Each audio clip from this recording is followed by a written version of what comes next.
সাহেবে আমার কাছে আসতো বা তার ছেলে আসলে থাকতো, তার মেয়ের জামাই এসে থাকতো, তখন আমি দিতে তাদেরকে রাজি না হয়ে তারা তখন মদ খাওয়ায় আমার সাথে নেশা করায়, নিজের অস্থিরতা আজ এমন এক ঘটনার কথা শুনবো যা কল্পনাও করতে পারিনি। তার দুঃখ কষ্ট শুনে আমরা কিছুটা অনুমান করতে পারি। সাবস্ক্রাইব করে সঙ্গে থাকুন। আমার নাম আলপনা, আমি রাজশাহীতে থাকি। আমি আপনাদের মাঝে আসছি আমার জীবনের একটা গল্প নিয়ে। তো আমার জীবনে কিছু ঘটনা ঘটে গেছে যেটা আপনাদের মাঝে আমি উঠাই দিতে আসছি। আসলে আমি ছয় দিতে গেছিলাম। ছয় দিতে যাওয়ার পরে আমাদের এলাকার একজন ভাবি আছেন, উনি ছয় দিতে থাকতেন। তো উনি বলছে যে উনি ছুটিতে আসার পরে বললো যে ছয় দিতে চলো, আমিও আসি, ভালো হবে। তখন আমি বললাম যে আপনি তো অনেকদিন ধরে যা রয়েছেন, তাহলে কেমন কি? পরে কয় যে হ্যাঁ, অনেক ভালো লোকজন ওখানকার, আমি যে সাহেবের বাড়িতে কাজ করি তারাও খুব ভালো। তখন এভাবে এক কথা দুই কথা বললাম। আমি ওনার সাথে সৌদি যাওয়ার জন্য পাসপোর্ট বিষয়টা সে সুন্দর করে সবকিছু করলাম। টাকা পয়সা অনেকটা খরচা করে পাসপোর্ট করে ভিসা করে তার কাছে যাওয়ার জন্য করলাম। তো সেই সময় দেখা যাচ্ছে আমি এমন কোনো ভাবে বুঝতে পারি নাই যে ওই জায়গায় এতটুকু। তো যাওয়ার 1 মাস পরে, 1 মাস খুব ভালো সুন্দরভাবে কেটে গেছে, বুঝতেই পারি নাই কিভাবে কাটছে, এত আনন্দের মধ্যে ছিলাম যে। তারপর হঠাৎ করে 1 মাসের পরে সাহেব ছুটি, যে বাসায় কাজ করতাম আমি, সেই বাসার সাহেবের ছেলে, সাহেবের মেয়ের জামাই, তারা খুবই মানে খুব খারাপ একটা মানুষ ছিল। তারা এতটা খারাপ মানুষ ছিল যে মানে বলার মতো না। কারণ তাদের মধ্যে কোনো মানুষত্ব বলতে কিছু ছিল না। সাহেবে আমার কাছে আসতো, আসলেই তো মনে করেন যে তারা যখন আমাদের সাথে থাকতো 2 ঘন্টা করে, বা তার ছেলে আসলে থাকতো, তার মেয়ের জামাই এসে থাকতো, তখন আমি আর কুলাইতে পারতাম না।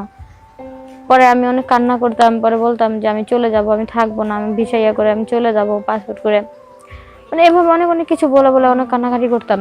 কান্নাকাটি করলে তারপরেও মনে করেন যে হারা কখনো ওখান থেকে আসার জন্য করতো না। তো এভাবে আমি 2-3 মাস যখন ওদের সাথে এভাবে থাকলাম, আমার শরীরটা অনেক অসুস্থ হয়ে যায়। যখন আমি দিতে তাদেরকে রাজি না হয়ে তারা তখন মদ খাওয়ায় আমার সাথে নেশা করায়, তখন তারা এনজয় করতো। তো আসলে মানুষে বলে যে ছয় দিতে মানুষে মেয়েরা গেলে অনেক টাকা ইনকাম করতে পারে, অনেকভাবে চলতে পারে। আসলে কিন্তু এটা কোনোটাই না। হ্যাঁ, টাকা ইনকাম করতে পারে। কখন টাকা ইনকাম করতে পারে জানেন? যারা এগুলো করে অভ্যাস হয়ে যাবে, যাদের এগুলোর মধ্যে থাকবে, অভ্যাসিত থাকবে, যারা সহ্য করতে পারবে, তারা জীবনে টাকা কামাই করতে পারবে। আর যারা সহ্য করতে পারবে না, তাদের জীবনে কোনো টাকা পয়সা কামাই করতে পারবে না।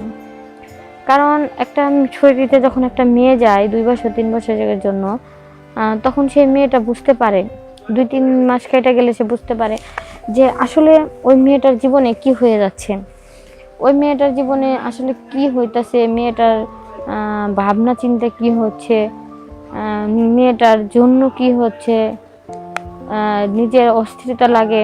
তখন ওখান থেকে কোনো মেয়ে আসলে আসতে পারবে না। কারণ তারা তো 1 বছর 2 বছরের জন্য ওটা একটা গন্ডা সিনেটের জন্য গিয়েছিল। তো যখন একটা মেয়ে বিদেশে যাওয়ার পরে নিজেদের জীবনের সব কিছু ভেবে চিনতে বসে যে আমার এটা করার দরকার, এটা আমাদের করার প্রয়োজন, তো সেই ক্ষেত্রে কিন্তু সেই মেয়েরা ভাবে যে বোঝা যায় যে কি করতে চায়, কি করবে।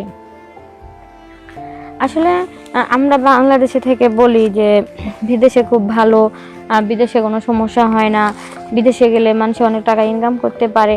আসলে টাকাটা কিভাবে ইনকাম করে দেখেন, একটা বাড়িতে যখন আমি কাজে গেছি, তখন সেই সাহেবের ছেলে, সাহেবের মেয়ের জামাই, সাহেবের বন্ধুরা সবাই আসতো। একটা মাসের ভিতর তারা 3বার 4বার করেও কাজ করতো। এমনও যায় যে মাসে 30 দিনের ভিতর 25 দিনে তারা কাজ করতে চায়। তখন যখন একটা মেয়ে দিতে পারে না, তাকে হয় মদ খাওয়ায় নেয়, না হলে একটা মেয়ে যখন দিতে পারে না তাকে মারধর করে, তার সাথে অনেক অত্যাচার খারাপ ব্যবহার করে। তো এটার নামই হলো বিদেশ, এটার নামই হলো জীবন। একটা মেয়েদের জীবনে কত আশা নিয়ে তারা চলে, একটা মেয়ের জীবনে কত আশা করে তারা যায়, কিন্তু সেই মেয়েদের স্বপ্ন কখনো তারা পূরণ করতে পারে না। কারণ একটা আসলে মানুষে বলে যে সৌদিতে মানুষে মেয়েরা গেলে অনেক টাকা ইনকাম করতে পারে, অনেকভাবে চলতে পারে। আসলে কিন্তু এটা কোনোটাই না। হ্যাঁ, টাকা ইনকাম করতে পারে। কখন টাকা ইনকাম করতে পারে জানেন? যারা এগুলো করে অভ্যাস হয়ে যাবে, যাদের এগুলোর মধ্যে থাকবে, অভ্যাসিত থাকবে, যারা সহ্য করতে পারবে, তারা জীবনে টাকা কামাই করতে পারবে। আর যারা সহ্য করতে পারবে না, হাতের দিকে। আপনার মূল্যবান মতামত কমেন্টে জানান।